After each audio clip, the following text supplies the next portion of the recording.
나는 하나님의 은혜로 산다. 이 제목으로 여러분과 함께 은혜를 나누겠습니다. 어느 가정이 있었습니다. 그 가정의 아버지는 아주 열심히 일하는 성실한 가정이었습니다. 이래서 일을 열심히 하고 노력을 많이 해서 많은 수입을 올리고 좋은 집도 마련했었습니다. 생활이 유복하게 되었습니다. 자녀들에게 좋은 생활 환경을 제공했습니다. 방도 좋은 방을 주고 좋은 이복도 주고 좋은 음식을 먹여주고 좋은 학교 교육을 시키려고 전력을 기울였었습니다. 그래서 아무것도 부러움이 없는 행복한 가정이었습니다. 그런데 어느 날 그 집에 외아들이 학교 가서 잘못된 선생의 교훈을 받았습니다. 선생이 하는 말이, 이 사람아, 무엇 때문에 가정에서 아버지의 지배하에 아버지의 시키는 일을 그대로 하면서 살아가는, 너도 자력으로 살 수 있다. 아버지에게 독립을 선포해라. 아버지의 독재권에서 벗어나라. 너는 자유를 쟁취하라. 그래서 너는 자유자재로 살 수가 있다. 아버지의 시키시는 일을 하고 살 필요는 없다. 아버지에게서 독립하라. 자력으로 살아라. 사나이답게 살아라. 그 말에 그만 마음이 활가닥 변해버렸습니다. 집에 돌아와서 아버지를 만나서, 아버지, 오늘부터 나 아버지에게서 난 독립을 선포합니다. 이 이상 더 아버지의 지배하에 나는 살지 않겠습니다. 나는 자력으로 살겠습니다. 아버지가 말했습니다. 야, 이 사람아, 네가 지금 자력으로 산다는 것이 무슨 의미인지 아느냐? 너의 힘으로 자력으로 못 산다. 아버지가 일해서 은혜로 주는 이것을 믿음으로 받아들여 살아라. 자력으로 못 산다. 아버지, 나는 아버지의 그 지배하에 살고 싶지 않습니다. 나도 당당하게 1대1로 아버지와 서서 살겠습니다. 나는 자력으로 살겠습니다. 아무리 설득을 안 하니까 아버지가 화가 났습니다. 아버지가 그 아들 보고 말했습니다. 이 사람은 그럼 좋다. 네가 자력으로 살다면 오늘부터 그러면 너는 나와 1대1의 주권자로 산다. 우리 집에 있는 이상 우리 집 집세 내라. 나의 집세는 이것이다. 너는 우리 집에서 사니까 이제 독립해서 자력으로 사니까 내 집에 그냥 공짜는 못 산다. 너 집세를 내라. 그리고 식대비를 내라. 피복비와 생활비는 내가 번다. 이것은 결정적인 사인. 아버지가 적었습니다. 아들에게 사인을 시켰습니다. 사인했습니다. 그날부터 이제 아들이 독립했다고 좋다고 살아보니, 이야, 돈벌이가 쉽지가 않습니다. 공부해가면서 돈벌이가 쉽습니까? 점점 밤값은 쌓여 올라오고 식대가 자꾸 밀려가고 생활비가 밀려가니까 아버지가 하루 불렀었습니다. 너가 밤값을 안 내고 식대를 안 하니까 나가라. 우리 집에서 나가라. 내 은혜하에서 살기를 원치 않았지 않느냐. 나가라. 이제는 오늘부터 밥을 더 이상 외상밥 줄 수가 없다. 그래서 자기 있는 조그마한 보따리를 꾸려서 쫓겨났습니다. 길거리에 내앉았습니다. 천지간에 몸둘 곳이 없습니다. 그리고 이제는 거지가 되어서 밥을 동냥할 수밖에 없습니다. 사는 생활이 비참하게 되었습니다. 그러자 이 청년이 깨달았었습니다. 아버지의 수고한 보람으로 신세를 지고 사는 것이 얼마나 행복된 것이며, 자기의 독립을 선포하는 것이 참된 자유가 아니라 아버지의 권위하에 사는 것이 얼마나 큰 자유를 누리고 산다는 것을 그때 비로소 깨닫게 된 것입니다. 여러분, 이것이 바로 우리 조상 아담과 하와에게 일어난 사건인 것입니다. 첫째로 오늘 여러분과 말씀을 나누고 싶은 것은, 하나님께서 에덴의 가정을 이루셨습니다. 여러분, 하나님께서 천지를 지으신 것 하나님께서 혼자 일하셨습니다. 하나님이 아담이나 하와에게 도움을 눈꼽만치도 구한 적이 없습니다. 하나님이 혼자 애를 쓰고 일하셔서 빛을 지으시고 궁창을 지으시고 육지를 지으시고 각종 열매 맺는 나무와 풀이 나게 하시고 해와 달과 별들이 비추게 하시고 공중의 새들이 나르는 것도 하나님 혼자 만드시고 물속에 물고기가 놀게 하는 것도 하나님이 땀 흘려 지으시고 모든 기는 곤충과 동물들을 다 하나님 혼자 지으시고 마지막에 하나님께서 애써서 아담과 하와를 하나님의 형상과 모양대로 지으시고 에덴 낙원을 하나님이 지으셔서 아담과 하와를 그 속에 두었습니다. 이 일하는 사건을 보십시오. 전부 하나님 혼자서 일하셨습니다. 하나님이 힘쓰고 애써서 혼자서 일하여 가지고서 그 일한 열매를 아담과 하와에게 누리도록 했습니다. 하늘도 아람이 누리고 땅도 아담과 하와가 누리겠습니다. 에덴 동산의 모든 아름다운 것을 다 누리겠습니다. 오직 하나님께서 한 가지만 부탁했습니다. 내가 지은 세상에 나의 일한 보람을 가지고 그 열매를 선물로 받아 살지만 내 주권만은 침범하지 마라. 모든 동산의 실과는 다 먹되 선악을 하는 실과는 먹지 말라. 이를 먹는 날에 너가 반드시 죽는다. 하나님의 절대 주권은 침해하면 안 된다. 우주에 사는 이상 하나님의 주권하에 살 때 일은 하나님의 것이다. 짐도 하나님이 걸머진다. 일은 하나님이 다 하시고 일의 열매는 너희들이 누려라. 아버지의 주권을 경외하고 믿고 섬기고 순종하면 그 다음 모든 것은 너희들 것이다. 하나님이 일에 있어서 너희들에게 열매를 주신다. 하나님께서 이렇게 하신 것입니다. 그래서 인생은 하나님이 일해 놓은 것을 은혜로 받아서 사는 것이 삶의 근본적인 법칙입니다. 이 법칙을 우리가 잃어서는 안 됩니다. 내가 하나님과 함께 일하는 자로서 너희를 권하노니 하나님의 은혜를 헛되이 받지 말라. 오늘날 하나님께서 일하셔서 우리에게 은혜로 삶을 주신 것입니다. 우리가 일해서 공로로 인생을 사는 것이 하나님의 뜻이 아닌 것입니다. 내가 은혜 베풀 때 너를 듣고 구원의 날에 너를 도왔다 했으니 보라 지금이 은혜 받을 만할 때요 지금이 구원의 날인 것입니다. 하나님께서 친히 일하셔서 우리에게 은혜를 베풀고 구원을 베풀지 우리의 인간의 수고와 공로로 인생을 살기를 하나님은 원치 않은 것입니다. 그런데 사탄이 와서 깨었습니다. 사탄이 아담과 하와에게 와서 말하기를 하나님의 주권하에 하나님을 섬기고 살 필요가 어디 있느냐. 너도 당당하게 하나님처럼 살 수가 있다. 너희 하나님으로부터 독립하여 당당한 주권자로서 살 수 있는데 무엇 비굴하게 하나님의 주권하에서 하나님께 순복하며 사느냐. 그 생활 청산하라. 하나님에게 독립하는 의미로서 하나님이 먹지 말라는 하나님의 주권과 권위의 상징인 선악과를 따먹고 하나님의 주권을 짓밟아버려라.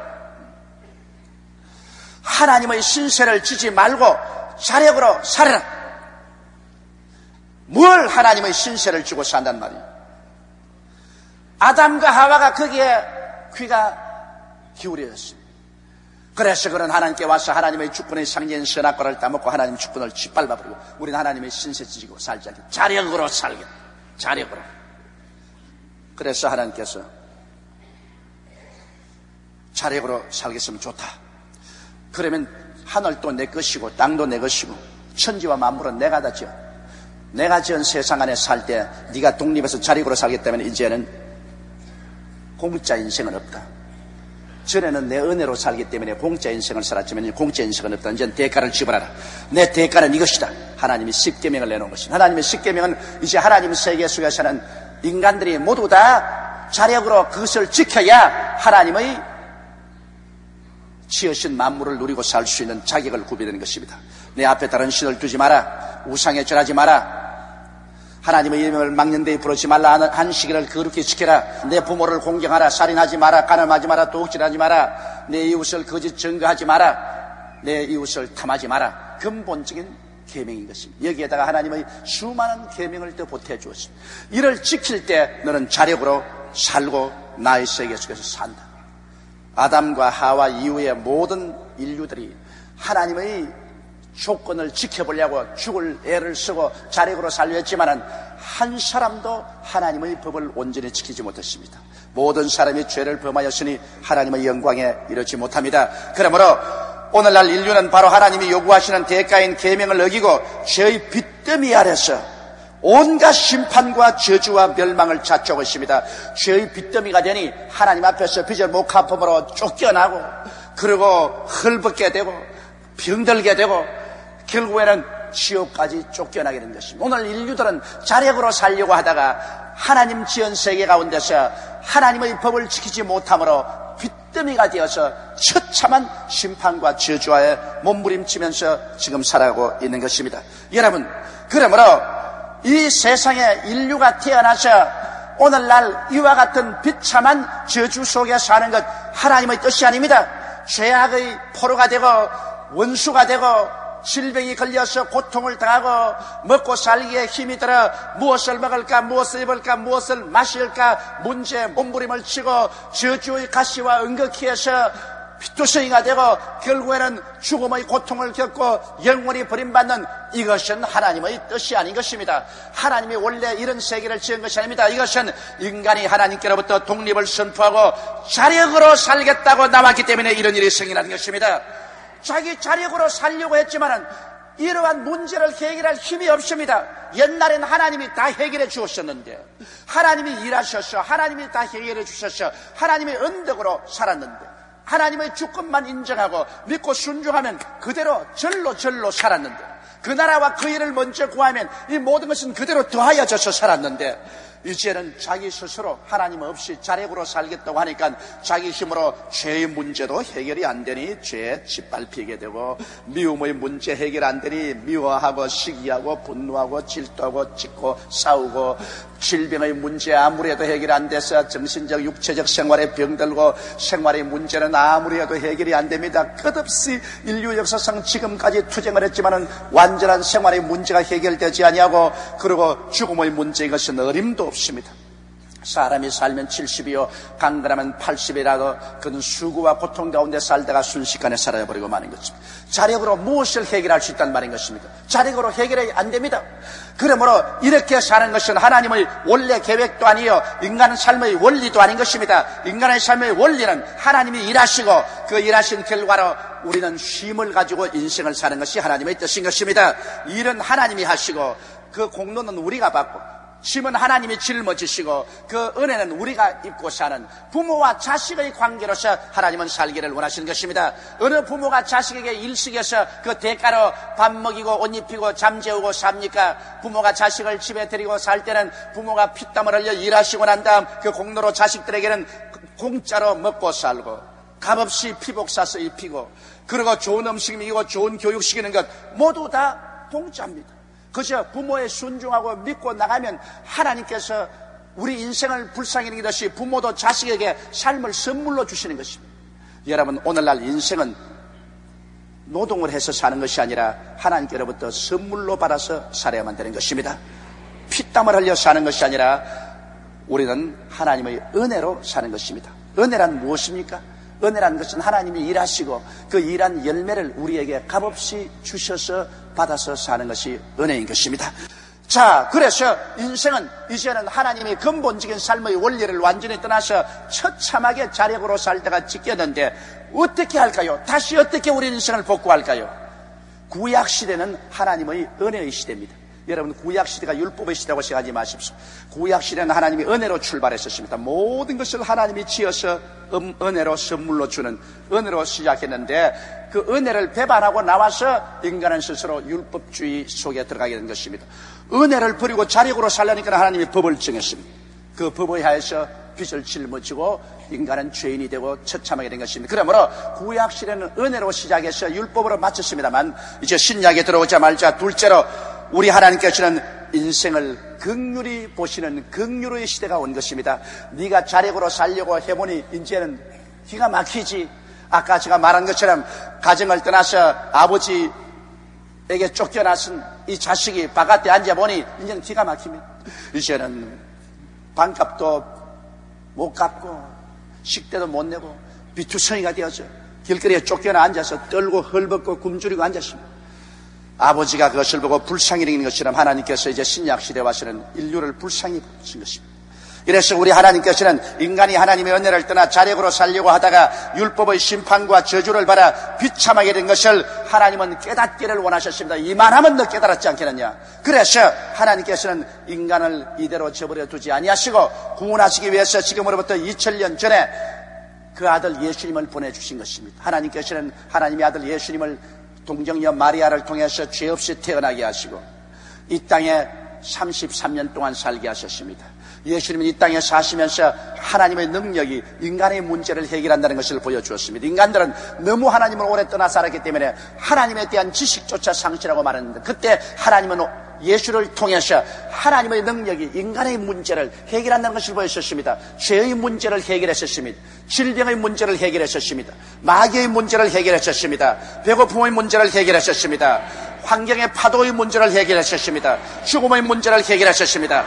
하나님의 능력이 인간의 문제를 해결한다는 것을 사람들에게 보여주셨습니다. 사람의 힘으로 아무리 몸부림쳐도 해결할 수 없는 것, 하나님께서 이 문제를 능히 해결할 수 있다는 것을 예수님을 통해서 보여주시고 난 다음에 예수님은 하나님의 뜻을 쫓아 십자가에 올라가신 것입니다. 십자가에 올라가신 이제 인간의 모든 빚을 갚아줘야 되는 것입니다. 빚은 빚입니다. 하나님 앞에서 그들이 반영하고 진 빚은 빚이요, 빚을 갚지 않고 그대로 긍휼을 받을 수는 없습니다. 그러므로 이 세상에 완전한 공짜가 어디 있습니까? 대가를 지불하고 난 다음에 공로를 받는 것입니다. 그런데 대가는 인간이 지불하지 못하므로 하나님께서 대신 지불해 주시고 긍휼을 받는 것입니다. 불쌍히 여김을 받는 것입니다. 용서를 받는 것입니다. 하나님의 아들 예수님께서 우리를 대신해서 십자가에 올라가서 비참하게 대가를 지불했습니다. 인간이 하나님을 배반한 대가가 얼마나 무섭다는 것을 보여준 것입니다. 법은 법입니다. 법대로 하나님은 정의로 심판하십니다. 예수님께서 우리의 죄와 불의, 추악과 저주, 절망과 죽음을 대신 짊어지고 십자가에 올라갔을 때 해와 달과 별들도 빛을 잃었었습니다. 산천과 초목이 떨어졌습니다. 하늘은 천둥이 일고 세찬 바람이 불고 먹구름이 하늘을 뒤엎으셨습니다. 예수님은 십자가에 못 박여서 몸부림을 쳤습니다. 양팔과 양손에 대못은 피를 흘리게 하셨습니다. 저가 찔리면 우리 허물을 인하며 저가 상하면 우리 죄악을 인함이라. 저가 징계를 받음으로 우리가 평화를 누리고 저가 채찍에 맞음으로 우리가 나음을 입었도다. 우리는 다 양같이 그런 행하여 각기 제 길로 갔거늘 야훼께서는 우리 무리의 죄악을 죄에게 담당시켰도다. 하나님이여 하나님이여 어찌하여 나를 버리시나이까. 그 버림받은 고통 속에서 우리의 죄가를 다 청산하고 말한 것입니다. 내가 다 이루었다. 주님께서 인간의 모든 죄를 청산하는 것도 하나님께서 혼자서 일하신 것입니다. 사람에게 조금도 도움을 요청하지 않았습니다. 하나님 혼자서 일하셔서 그 죄를 다 갚아버린 용서의 열매를 이제는 값없이 허락하여 주시는 것입니다. 이것도 또한 일에서 얻은 것 아닙니다. 믿음으로 말미암아 값없이 선물로 받는 것입니다. 이것도 또한 율법의 행위가 아니라 하나님의 은혜로 주시는 것입니다. 인생도 은혜로 살지만은 구원도 은혜입니다. 인간이 일하는 것은 아버지의 뜻이 아닙니다. 일은 하나님의 것입니다. 인간은 일한 열매를 은혜로 믿음으로 받고 사는 것이 하나님의 뜻인 것입니다. 이것을 알아야 돼요. 그러므로 하나님께서는 예수 그리스도의 십자가를 통하여 이제 우리를 보고 수고하고 무거운 짐진 자여 다 내게로 오라. 내가 너희를 쉬게 하겠다고 말한 것입니다. 탕자의 삶을 버리고 자력으로 살겠다는 탕자의 삶을 버리고 회개하고 돌아와 하나님의 은혜의 품속에 살아라고 지금 초청하고 있는 것입니다. 탕자는 자기 힘으로 살려고 하다가 탕자가 되고 마는 것입니다. 이제는 아버지가 일해주는 그 품으로 돌아오느라 아버지 없는 탕자의 삶을 살지 말고 아버지의 권위 속에 들어오느라고 하나님은 초청하고 있는 것입니다. 그리고 회개하고 믿고 나오는 자는 긍휼히 보시고 인생을 은혜 안에서 재출발하게 해주시는 것입니다. 구약은 은혜로서 출발하고 신약은 긍휼로서 출발하는 것입니다. 은혜로서 하나님이 출발해서 인생을 은혜로 주려고 하시나 반역에서 율법의 포로가 되었지만은 이제 신약에는 율법의 포로가 된 사람을 십자가를 통하여 긍휼을 베풀어 주었어. 불쌍히 여겨 주었어. 다시 회개하고 예수 믿고 하나님의 품으로 돌아오기를 하나님은 기다리고 계신 것입니다. 더 이상 인간의 자력으로서 짊어지지 못한 짐을 짊어지고 쓰러지고 피투성이가 되고 진땀을 흘리지 말고 하나님의 품으로 돌아오라고 하나님은 초청하고 계신 것입니다. 그러면 셋째로 은혜 안에 삶을 살기 위해서는 우리가 어떻게 해야 되겠습니까? 오늘날 사람들이 예수를 믿고 나오면서도 은혜 안에서 사는 것을 배우지를 못합니다. 너무 오랫동안 율법주의로 살았기 때문에 자기 자력으로 살려고 합니다. 하나님을 이용해서 살려고 말하고 하나님의 도움을 받아서 자기 힘으로 자력으로 살려고 하지 하나님의 은혜에 들어와서 사는 것을 배우지를 못합니다. 은혜 안에서 삶을 갖기 위해서는 어떻게 해야 될까요? 은혜 안에서 살기 위해서는 은혜의 의미를 확실히 이해해야 되는 것입니다. 한번 따라 말씀하시기 바랍니다. 은혜란 하나님께서 우리를 위하여 일해 주시고 그 열매를 우리는 값없이 선물로 받아서 사는 삶이 은혜로다. 그러므로 일은 하나님이 하시고 그 열매는 우리가 받아먹는. 가정에도 그렇지 않습니까? 일은 아버지가 하시고 그리고 그 결과는 자녀들이 받아서 누리는 것입니다. 은혜가 무슨 의미인지 알아야 됩니다. 내가 은혜 베풀 때 너를 듣고 구원의 날에 너를 도왔다. 내가 너를 위해서 일해주고 있을 때 너를 언제나 도와주겠다. 너의 언제의 기도를 들어주겠다. 보라, 지금이 은혜 받을 만할 때요, 지금이 구원의 날이로다. 하나님의 은혜를 헛되이 받지 말라. 하나님의 은혜를 자력으로서 받으려면 안 됩니다. 내가 하나님의 은혜를 받아서 내 인간의 힘으로 살리면 안 됩니다. 자기를 포기하고 인본주의를 포기하고 완전히 하나님 품 안에 들어와서 이제는 하나님의 일해 주신 것을 그저 믿음으로 감사함으로 받는 것입니다. 할렐루야. 인생은 믿음과 감사로 받아 사는 것이 은혜인 것입니다. 인생은 수고롭게 일해서 사는 것이 아닙니다. 내가 이 설교를 하니까 미국에서 어느 자매님이 한번 와서 목사님 일하지 말고 살려면 가만히 있으란 말입니까? 가만히 있는 말이 아닙니다. 내가 피땀 흘리고 노력하는 건 아닙니다. 내가 하나님 중심으로 섬기고 살면은 하나님께서 성령을 보내주셔서 나의 생활에 일을 해 주시는 것입니다.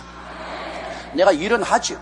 일은 하지만 그 내가 하는 것이 아니라 나를 통해서 성령이 하시는 것입니다. 내가 일하는 것이 아니라 이제 하나님이 나를 통해서 일해 주시기 때문에 내게 능력 주시는 자 안에서 내가 능치 못하심이 없나니라. 내가 하는 것이 다 일이 되는 것이니까 이게 수고가 아닌 것입니다. 일이 척척되는 것은 재미지 수고가 아닌 것입니다. 일이 안 되는 것이 그 힘이 드는 것이죠. 이러므로 일을 하나님이 다 해놓으시기 때문에 그 해놓은 일을 우리를 통해서 하나님 성령이 이것을 전부 열매 거두게 해주시는 것입니다. 이러므로 우리가 사는 것이 조금도 피땀이 흐르지 아니하고 조금도 고통스럽지 않습니다. 내가 안 믿는 사람처럼 다 일하는 것 같지만은 실제 일은 내가 하는 것이 아니라 내 안에 계신 하나님의 성령이 일하시고 계신 것입니다. 나는 그저 성령님을 따라갈 따름이요, 예수님의 멍에 속에 들어가서 같이 걸어갈 따름이지 수고하고 무거운 짐은 내 목에 걸려있지 않은 것입니다. 그러므로 은혜의 의미를 확실히 알아야 되고, 그 다음에는 은혜를 믿음으로 받는 것입니다. 여러분, 은혜는 노력으로 받는 것 아닙니다. 은혜는 믿음으로 받는 것입니다. 할렐루야. 아담과 하와도 하나님이 해놓은 것 믿음으로 받았으면 좋을 것인데 안 믿고 자력으로 살린 것입니다. 오늘날도 예수님이 십자가에 못 박여 몸짓고 피를 흘려 우리 죄를 용서한 것, 이거 자기의 공로로 받으려면 안 됩니다. 믿음으로 받으면 되는 것입니다. 하나님이 공짜로 주는 것 믿음으로 받아야 되는 것입니다. 그러므로 은혜를 믿음으로 받는 것입니다. 공로로 받는 것이 아닙니다.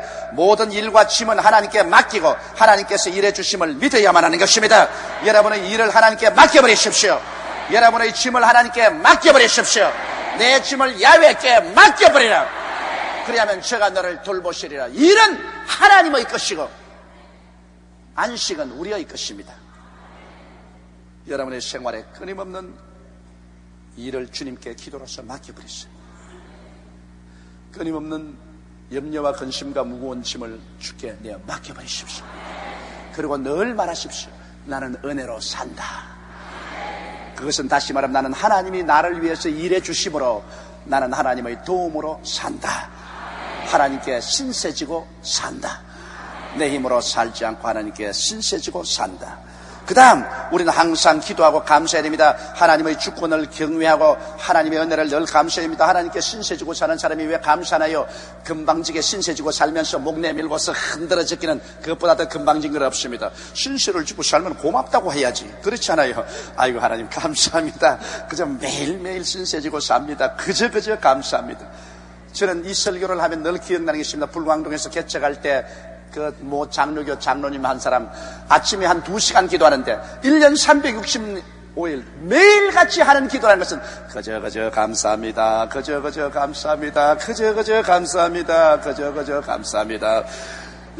하루 아침 새벽 기도에 나와서 1시간 2시간을 꼭 그저 감사하는데 하마나 다른 소리 할까 싶어서 보면 365일 내내 그 소리만 하고 있습니다. 그런데도 얼굴이 붉고 성령이 충만하고 하나님 능력이 충만해요. 난 그래서 저 영감님 지금 기도 잘못한다고 생각했는데 이제 세월이 지나고 보니 이분 깨달은 사람이라. 일은 하나님이 하시고 우리는 그저 감사하고 사는 거예요. 그분 깨달은 사람이에요. 그저 감사해요. 하나님이 와서 다 일해 주시는 것입니다. 그러므로 안 되는 일은 안 되어서 감사하고 되는 일은 되어서 감사하고 하나님이 책임지고 하는데 뭘 걱정할 것이에요. 우리는 공짜 수레 타고 가는 것입니다. 수레는 하나님이 끄시고 우리는 올라타고 가는 거예요. 할렐루야. 그러므로 그저 감사하고 살아야 되는 것입니다. 그리고 하나님의 성령께서 우리와 함께 계셔서 일하심을 여러분 알아야만 되는 것입니다. 하나님의 성령의 인도하심을 민감히 받아들여 실천함으로 하나님이 예비한 길로 우리는 늘 걸어가야만 되는 것입니다. 이제는 하나님의 성령을 보내셔서 우리 일을 다 맡아서 주장해 주시는 것입니다. 은혜로 살기 때문에 이제 일은 우리가 안 하고 우리 속에 계신 성령의 일하심으로 성령의 인도하심에 민감하게 우리는 귀를 기울여 따라가야만 하는 것입니다.